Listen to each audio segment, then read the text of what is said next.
Hello everyone, welcome to my channel Advanced Physio Care. মই Dr. Sunita Mirdha, consultant physiotherapist.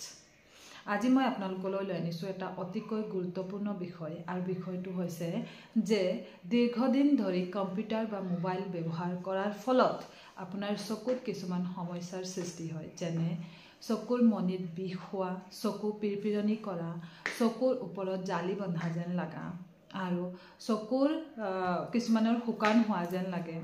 চকুৰ বিষৰ ফলত কি হয় আপোনাৰ মূৰৰ বিষ হয়, ডিঙিৰ মাসলছখিনিত বিষ হয়।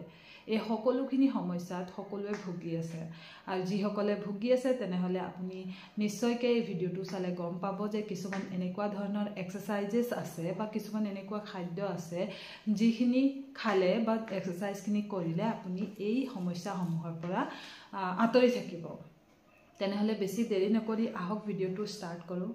প্ৰথম হৈছে আপোনাৰ আৰু কম্পিউটাৰৰ ডিস্টেন্সটো আপোনাৰ 20 to 24 ইঞ্চ থাকিব লাগে, এটো সকলোৱে জানে আৰু চকুৰ সমান ৰেঞ্জত থাকিব লাগে, বেছি ওপৰত নহয় বা তলত নহয়।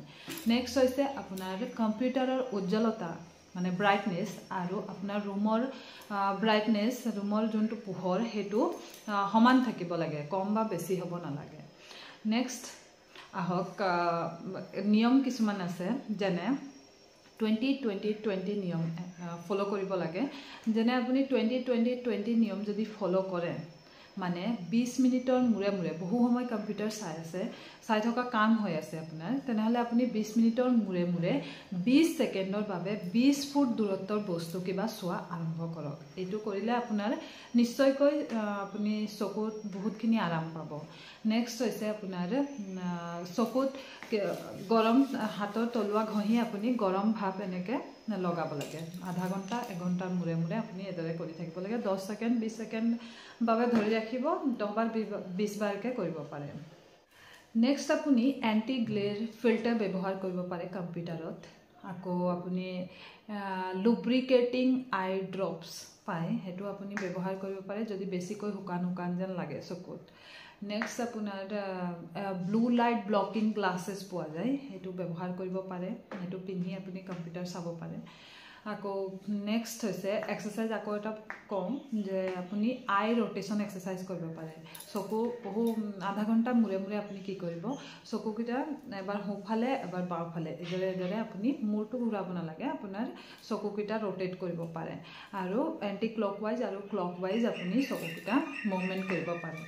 নেক্সট হৈছে আপোনাৰ হাইড্ৰেশ্যন এণ্ড নিউট্ৰিশ্যন পাৰ্টলৈ আহক। হাইড্ৰেশ্যন মানে আপোনাৰ প্ৰচুৰ পৰিমাণে পানী খাব লাগিব। নেক্সট হৈছে আপুনি ভিটামিন এ, ই আৰু চি জাতীয় খাদ্য খাব লাগিব। আপুনি বিভিন্ন ধৰণৰ শাক পাচলি যেনে গাজৰ, অমিতা, মিঠা আলু এনেকুৱা ধৰণৰ খাদ্য আপুনি খালে আপোনাৰ চকুজুৰি ভালে থাকিব। নেক্সট হৈছে আপোনাৰ চি জাতীয় ফল, আপোনালোক সকলোৱে জানে যে নেমু, আমলখি, কমলা এনেকুৱা ধৰণৰ ফল খোৱা আৰম্ভ কৰক, তেনেহলে আপোনাৰ চকুজুৰি ভালে থাকিব। বাদাম খাব পাৰে আৰু যদি আপোনাৰ কিবা অসুবিধা হৈ আছে তেনেহলে আই কনসালটেন্টৰ লগত আপুনি যোগাযোগ কৰিব পাৰে। নেক্সট হৈছে আপোনাৰ বছৰেকত এবাৰ হলেও, যিসকলে দীৰ্ঘদিন ধৰি কাম কৰি আছে কম্পিউটাৰত, বছৰেকত এবাৰ হলেও আই কনসালটেন্টৰ লগত যোগাযোগ কৰিব পাৰে, কিয়নো আপোনাৰ চকুজুৰি আপোনাৰ বাবে বহু মূল্যৱান বস্তু হয়। তেনেহলে আশা কৰিছো আপোনালোকক ভিডিওটো ভাল লাগিছে। কিবা যদি বুজি পোৱা নাই তেনেহলে কমেন্টত সুধিব পাৰে আৰু মোৰ চেনেলটো সাবস্ক্ৰাইব কৰি ৰাখিব, কাৰণ আগন্তুক মই ফিজিঅথেৰাপি ৰিলেটেড ভিডিও এনেদৰে লৈ আনিম। আজিলৈ আহিছো, ধন্যবাদ।